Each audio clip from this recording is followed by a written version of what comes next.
मैंने इसमें अलौकिक शक्तियां डाल रखी हैं। मैं यहीं से तुम्हारे दुश्मनों का गला घोंट सकता हूँ। मेरे होते हुए तुम्हें कोई नुकसान नहीं पहुंचा सकता। ओम काली काली महाकाली काली चामुंडा नमः। मैं अपनी मायावी शक्ति से तुम्हारी सारी समस्याओं का समाधान करूंगा। बस 2000 रुपए में। ये कोई जादू वादू नहीं है दोस्तों, ये कोई भी कर सकता है।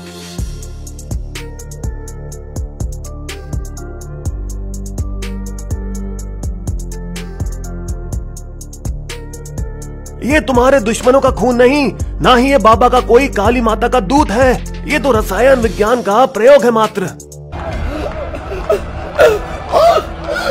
मिलिए सतारा के MBBS डॉक्टर नरेंद्र अच्युत दाभोलकर से, जिन्होंने अपनी सारी जिंदगी मांस नामक संस्थान द्वारा समाज से अंधविश्वास हटाने में लगा दी। मांस के स्वयंसेवक हर साल हजारों विद्यार्थी और शिक्षकों को वैज्ञानिक दृष्टिकोण अपनाने के फायदे समझाते हैं। सर, ईमान और अंधविश्वास में क्या फर्क है? ईमान को जब सवाल नहीं किया जा सकता तो वो अंधविश्वास बन जाता है। उन्होंने पुणे में बैनर लगाकर सभी बाबा, साधु, बुआ जो खुद को भगवान मानते हैं उन्हें खुलेआम ललकारा। हमारे सामने जादू टोना करके दिखाओ और अगर मैं पर्दाफाश ना करूं तो इनाम ले जाओ। कई लोग आए पर इनाम किसी के हाथ नहीं लगा। मांस ने महाराष्ट्र सरकार को मनाने की बहुत कोशिश की। आप अंधविश्वास के खिलाफ कानून बनाने में कृपया हमारी सहायता करें, पर भाजपा और शिवसेना जैसे हिंदूवादी संगठनों ने इसका विरोध किया, ये समझते हुए कि ये हिंदू संस्कृति पर वार था। पर दाभोलकर सभी धर्मों के अंधविश्वास के खिलाफ थे। असलम बाबा खुद को हकीम कहलाने वाले एक ढोंगी बाबा थे, जो कि दिल के मरीजों को मौजीजों से ठीक किया करते थे। मरीज की छाती को कागज से ढककर उसे बेहोश करे बिना वो साधारण कैंची का उपयोग करके सीना चीरता था और हृदय बाहर निकालकर इलाज करके वापस शरीर के अंदर रख देता था। और आश्चर्य की बात तो ये है कि मरीज सर्जरी के बाद तुरंत खड़ा हो जाता था। मैं बिल्कुल ठीक हो गया, और दर्शकों को हैरानी में छोड़कर पैदल चलते हुए बाहर निकल जाता था। लेकिन ये कोई चमत्कार नहीं था, बस हाथों की सफाई थी महज। कागज के ढेर के नीचे नकली हृदय छिपाते हुए वे पकड़े गए और फिर खूब पिटाई खाने के बाद वे गिरफ्तार किए गए। कुछ समय बाद कई महिलाओं ने उनके खिलाफ यौन शोषण की शिकायतें भी दर्ज की।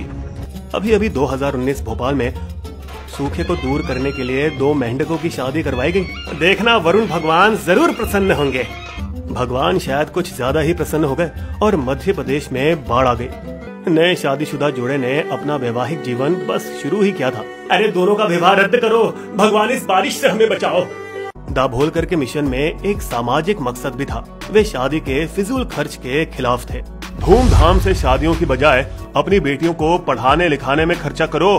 दाभोलकर जो बोलते थे वही करते थे। उन्होंने जब खुद के बच्चों की शादी करवाई, हम किसी पंडित के पास नहीं जाएंगे, ना ही कोई धूम धमाका होगा।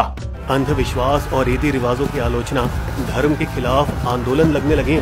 कई रूढ़िवादी परंपराएं पुराने जमाने से प्रचलित हुई हैं और समय के अंतराल में आज वो धर्म से जुड़ गई हैं और लोग दाभोलकर से इसी वजह से डरते थे।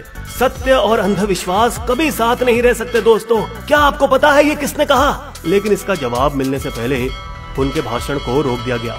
ये सब सराहनीय था, पर आगे इस कहानी ने एक खतरनाक मोड़ लिया। सर, आपके लिए चिट्ठी आई है। अबे ओए, ये सब बकवास बंद कर, नहीं तो मारे जाओगे।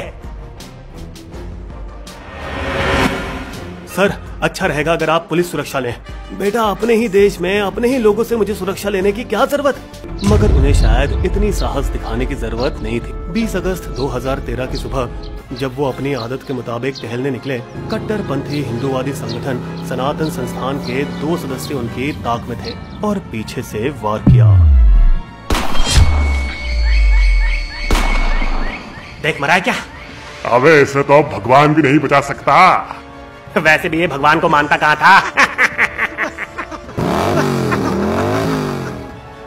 सीबीआई ने सनातन संस्थान के सदस्यों को 3 अन्य लोगों के खून का भी दोषी ठहराया।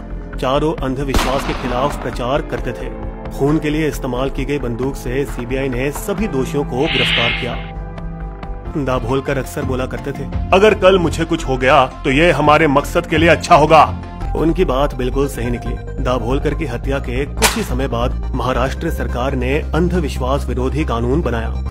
मास की शाखाओं की संख्या 170 से 325 हो गई। फेसबुक पर 90,000 फॉलोअर्स और 3,250 स्वयंसेवकों ने मास का ये संदेश कोने कोने तक पहुंचाया।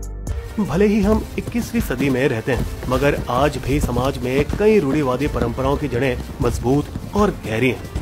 उनके आखिरी शब्द हमें हमेशा याद रहेंगे। विश्वास और अंधविश्वास के बीच बस एक धुंधली रेखा है जिसे आपको और हमें पहचानना आना चाहिए। बिस्बो की शायरी। बिना पुख्ता आधार के सही नहीं विश्वास, नहीं तर्क पे खरा जो, वो है अंधविश्वास। चले दाभोलकर काटने अंधविश्वास की डोर, मौत वहां थी मिल गई, चले थे वो जिस ओर। अगर आप